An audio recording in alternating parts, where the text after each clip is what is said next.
Hi everyone, Anthony Fantano here, internet's busiest music nerd, and it's time for a review. A real-life actual review, not joking. Marilyn Manson, Born Villain. This is the latest LP from the band slash songwriter slash singer, frontman, musician, Brian Warner. And a lot of people may look at this review and ask, Anthony, why do you even bother? You don't usually cover music like this. You are someone who has a huge crush on rock, pop, electronic, experimental, metal, and hip-hop music. For the most part of the independent persuasion, don't you have some kind of natural hatred for Marilyn Manson deep inside you that cannot be shaken? Well, the truth is, back in the day, when I was a teenage, fat, non-music nerd guy who wouldn't know a punk band if he heard one, I thought Marilyn Manson was awesome. Now, was his influence on me and my enjoyment of his music due to me being young and naive? I would say yes, to an extent, but I think his music and his message had a lot of merit to it from about the 90s up until the year 2000. I think at the time when he was at his hottest, he was writing some of the catchiest industrial and alternative metal out there. And even though I wouldn't ever say one of his albums topped the music of one of his biggest and earlier supporters, Trent Reznor of Nine Inch Nails, Marilyn Manson's place in alternative metal and industrial metal is not going anywhere for a while, because he definitely had his own approach to this stuff, sonically and philosophically. Albums like Antichrist Superstar were a nice mix of just abrasive, hard rock elements and electronic music too. Most of the time this LP is extremely raw, noisy, and just grim. And if you could see yourself getting past a Marilyn Manson stigma, I would definitely try checking out this album, because if you really look into it, it is a very well-produced and extremely textured album, and is very much powered by Marilyn Manson's greatness as a frontman. He is just the high priest of everything offensive on this album. From his really low gothy croons to his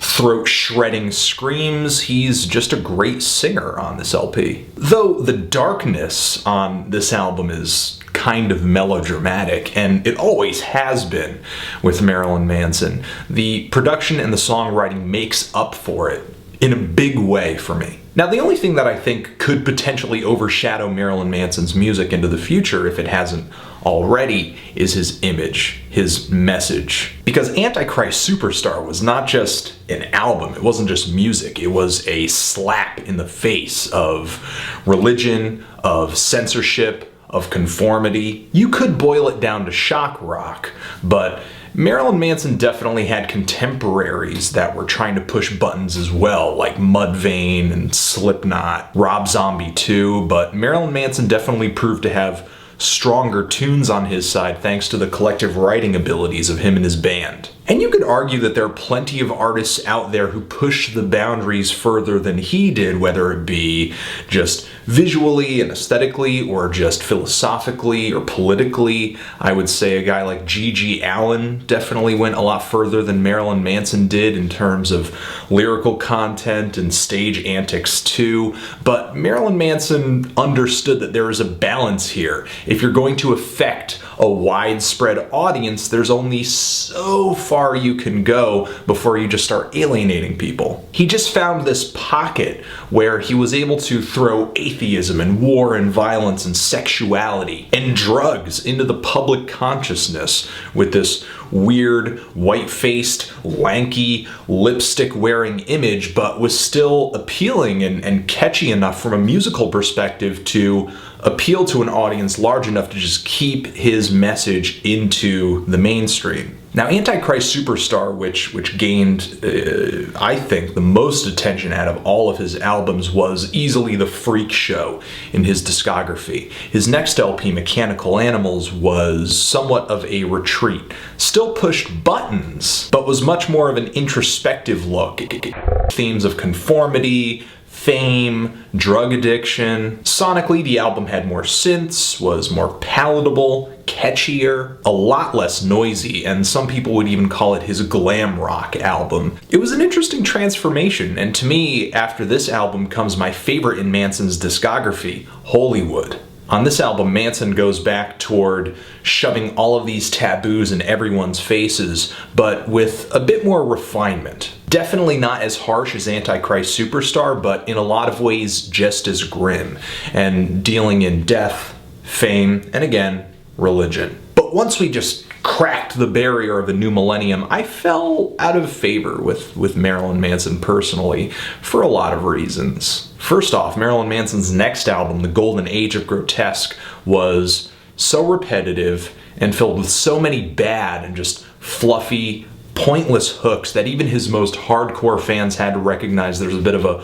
fall from grace going on here. Not to mention it really lacked the variation and the ambition of his previous 3 albums. It seemed like his crusade to shock and his fight against censorship was kind of dying. Actually, I would say it kind of succeeded, because people in general, and even in the mainstream media, were just no longer repulsed by Marilyn Manson's favorite buttons to push. Kind of wore off, which really took away Manson's bread and butter, maybe his muse. The albums Eat Me, Drink Me, and The High End of Low definitely tried to fill these gaps with tracks that described violent sex fantasies, or maybe some hooks that had more profanity in them. Musically, Marilyn Manson was definitely revealing some personal music influences. A track would pop up and it had a strong blues influence. There would be songs that had an even stronger new wave influence, maybe even an old school post-punk influence to them. Plus, around this time,